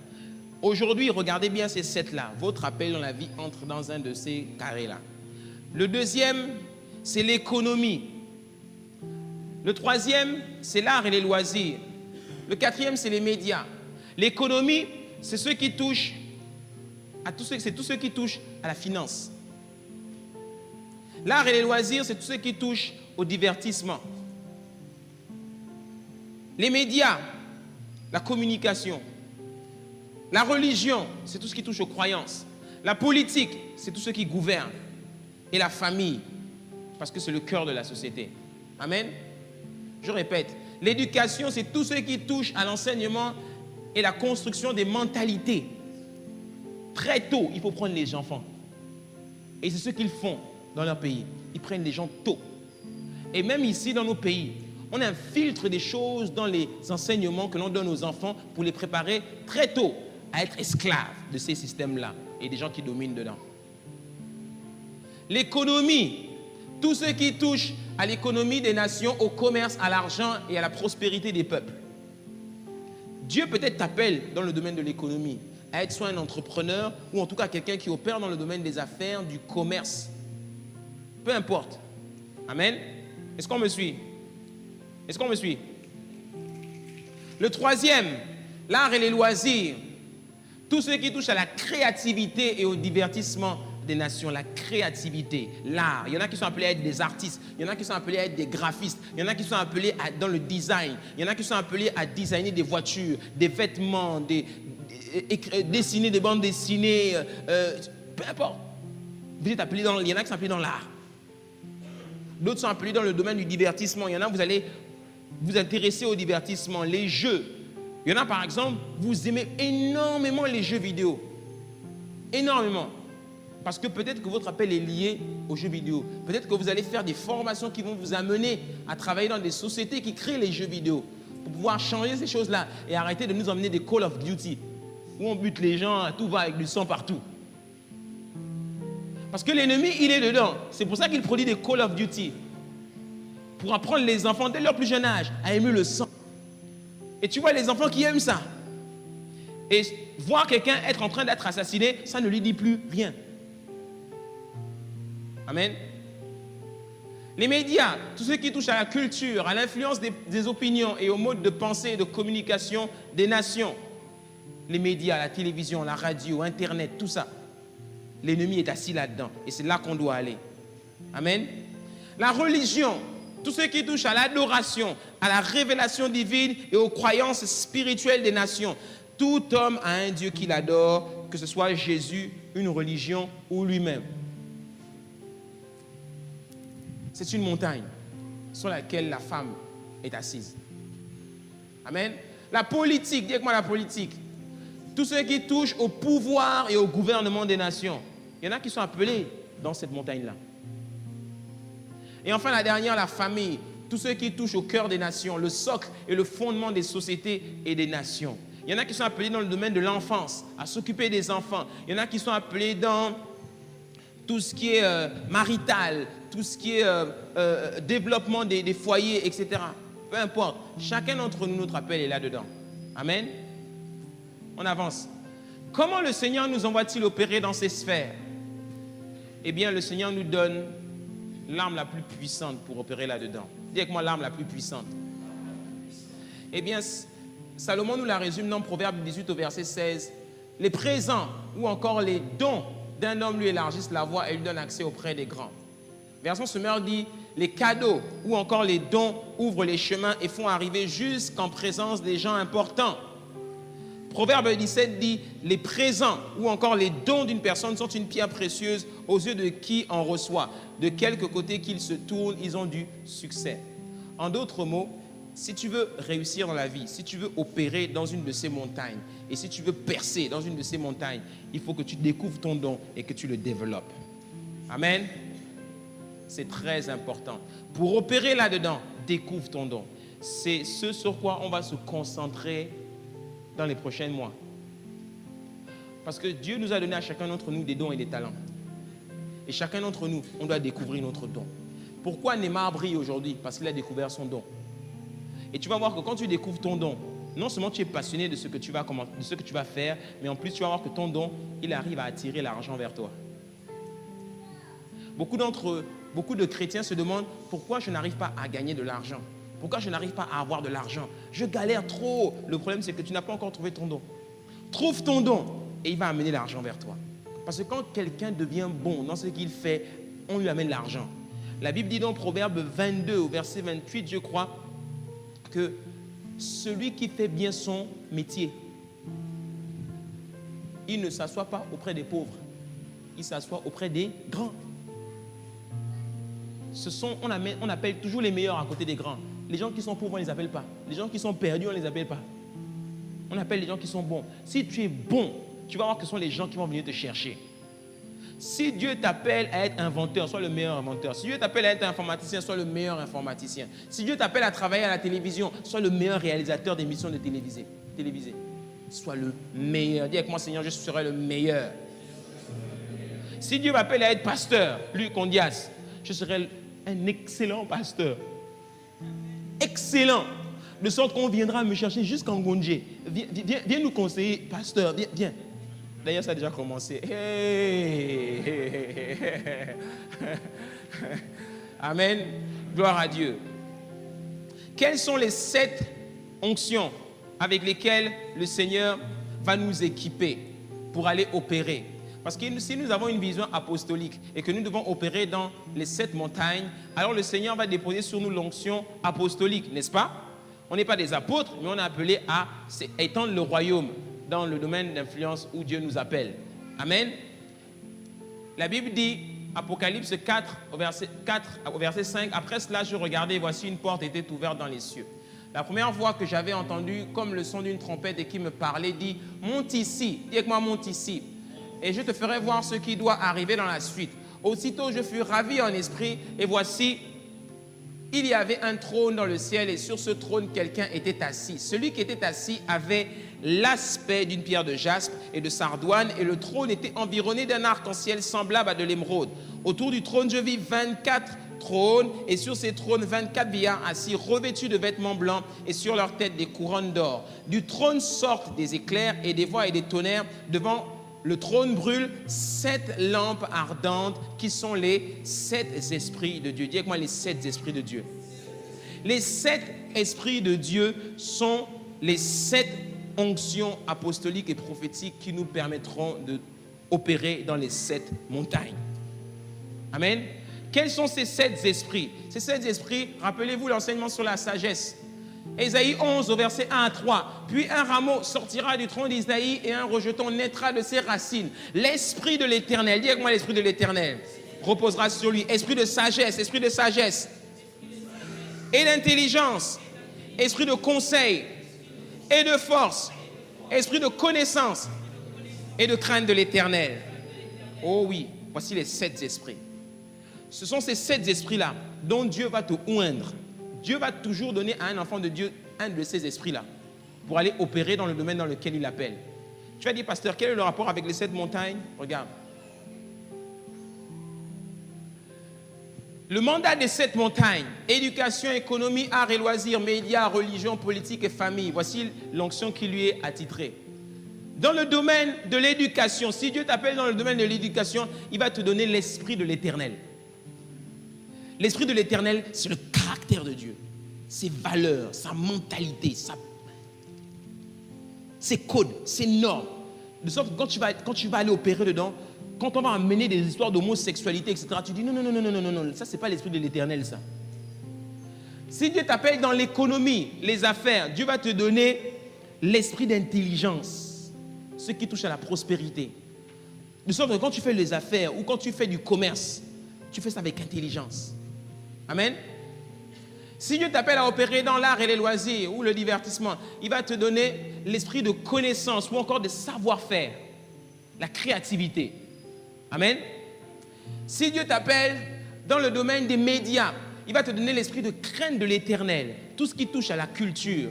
C'est-à-dire, la Bible appelle Satan le prince de l'air, c'est-à-dire celui qui répand des modes de pensée dans l'air, les voix, par les sons, la radio, la télévision, pour influencer la manière de penser des gens.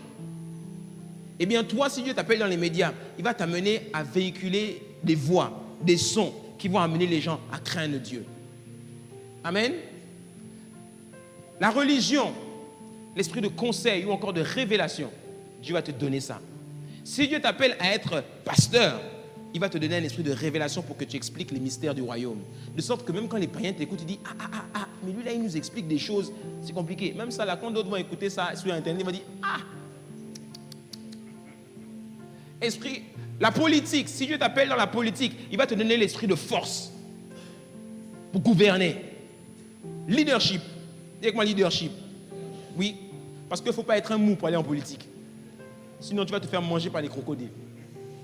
La famille, ou encore tout ce qui touche à la maison, à la famille, Dieu va te donner l'esprit de sagesse. Parce que dans Proverbe 24, verset 3, il est écrit que c'est par la sagesse qu'on bâtit une maison.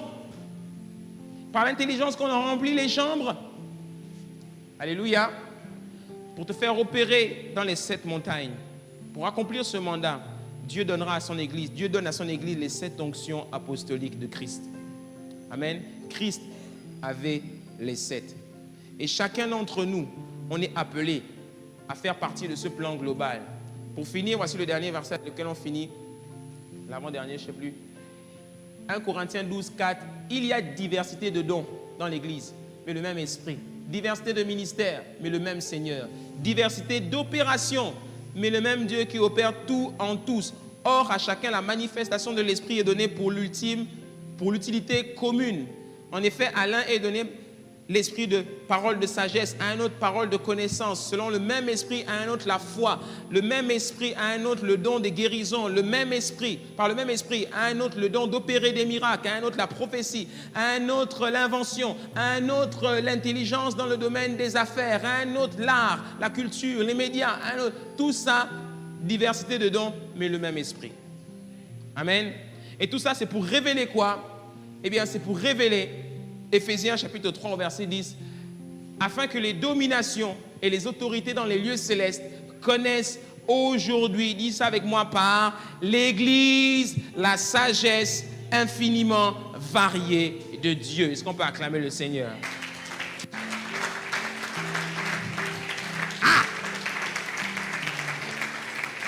Je voudrais qu'on acclame bien le Seigneur et qu'on se lève.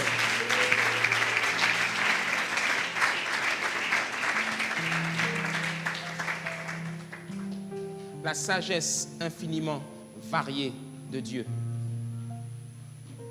Le message convient, ce message est extrêmement important. J'étais en train de méditer cette nuit. J'avais la pensée de donner cette parole, mais je ne savais pas du tout comment la dire. C'est à 5 heures du matin aujourd'hui que le Seigneur m'a donné cette parole. Je me suis levé à 5 heures et le Seigneur a commencé à m'expliquer ça. Voici comment tu vas leur dire ça avec les versets bibliques à l'appui. Et ça, c'est sur ça que repose tout ce qu'on dit. Amen.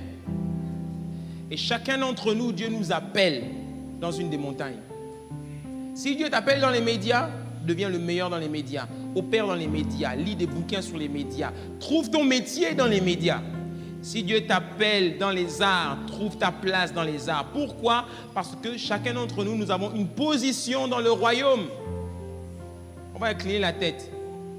Et je voudrais que tu pries Dieu et que tu dis, Seigneur, j'ai entendu ta parole. Tu m'appelles dans une des 7 montagnes. La Bible nous révèle que la femme est assise sur les montagnes. Mais l'Église de Christ vient, et elle est déjà venue, pour reprendre les montagnes. Parce qu'il dit dans Genèse, au chapitre 1, au verset 28, « Sois fécond, multiplie, assujettis, remplis la terre, assujettis et domine. » Pour arriver à la domination, il faut d'abord être fécond. Être fécond veut dire trouver son don, trouver ce que nous avons à donner au monde. Trouve ce que tu as à donner au monde. Ne dis pas que tu as rien, tu as quelque chose à donner. Parce que personne ne vient au monde sans avoir quoi que ce soit à donner. Quel que soit ton âge, que tu aies 15 ans, 20 ans, 30 ans, 40 ans, 50 ans, peu importe, tu as quelque chose à donner au monde. Le problème, c'est que à cause de l'ignorance, le temps est passé et tu n'avais pas compris ces choses. Mais aujourd'hui, Dieu te les explique pour que tu comprennes que notre mandat est un mandat apostolique et que nous sommes appelés à posséder les nations pour Christ. Et le Seigneur te révélera la vision qu'il a pour ta vie.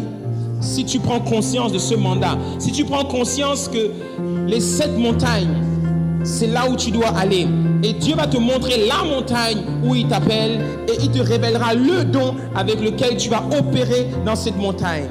Il y en a, ce sera l'esprit de crainte de l'Éternel. D'autres, ce sera l'esprit de force. D'autres, ce sera l'esprit de conseil. D'autres, ce sera l'esprit de sagesse. Peu importe là où Dieu t'appelle, il va te oindre par la puissance du Saint-Esprit pour être son témoin jusqu'aux extrémités de la terre.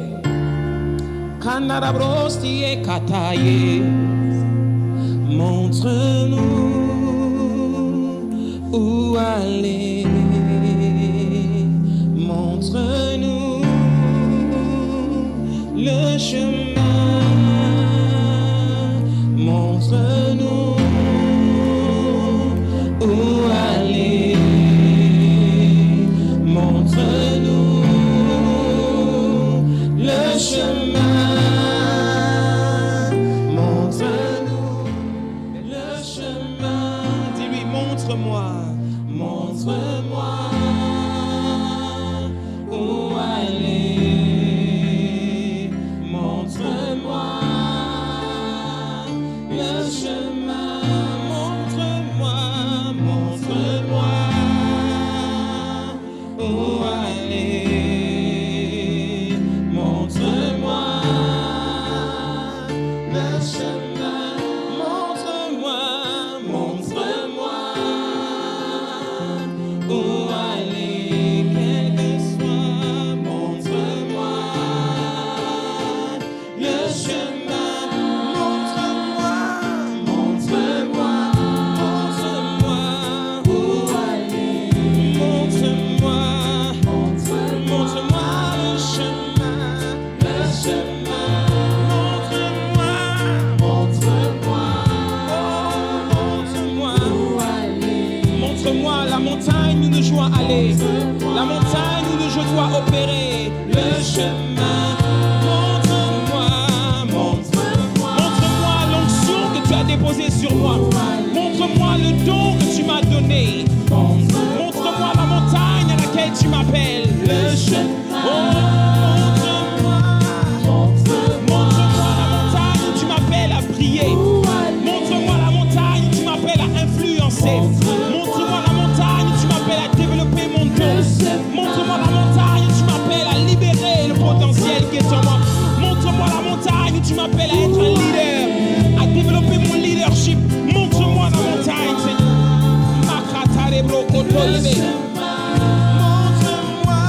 Montre-moi dans l'éducation, dans les arts, peu importe là où tu m'appelles, Seigneur.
déposes sur moi.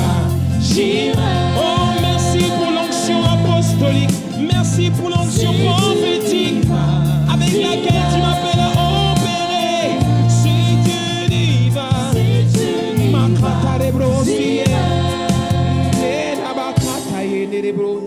si tu y vas, j'irai. Si tu y vas, j'irai.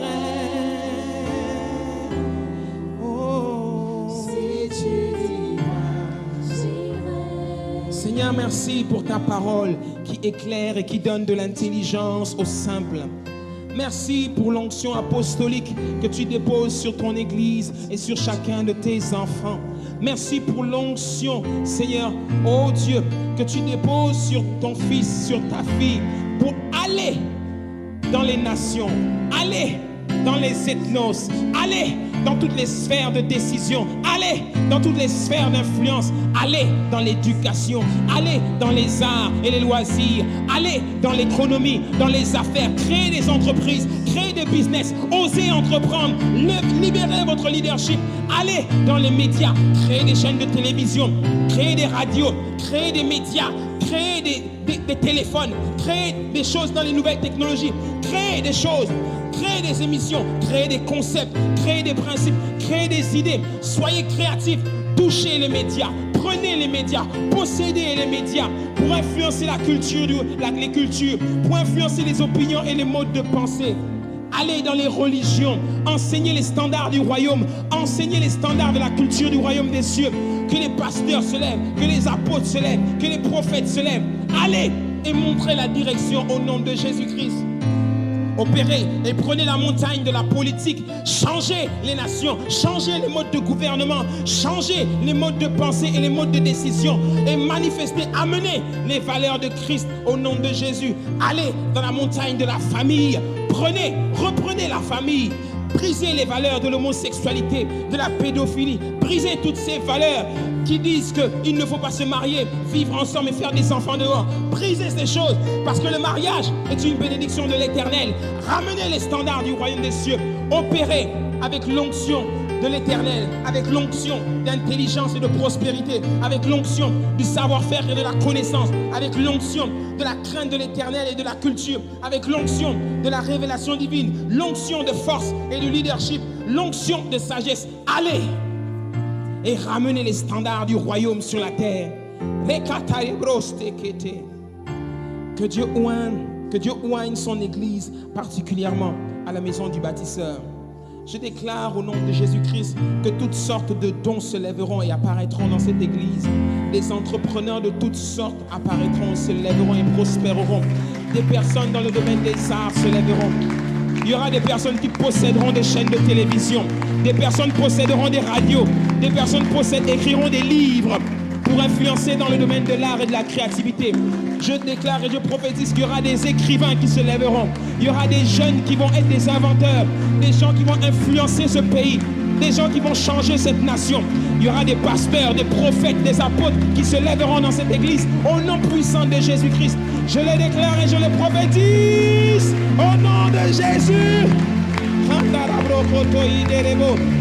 Des personnes qui opéreront dans la politique, des personnes qui opéreront dans l'Assemblée nationale, des personnes qui opéreront dans qui deviendront des députés, qui deviendront des représentants du peuple, des personnes qui se lèveront et qui amèneront les valeurs de Christ dans les hémicycles politiques, dans les hémicycles des sphères de décision, dans les couloirs des palais. Oui, je le déclare au nom de Jésus, des prophètes et des personnes se lèveront et iront changer les normes au nom de Jésus-Christ. Est-ce qu'on peut se lever et acclamer le Seigneur?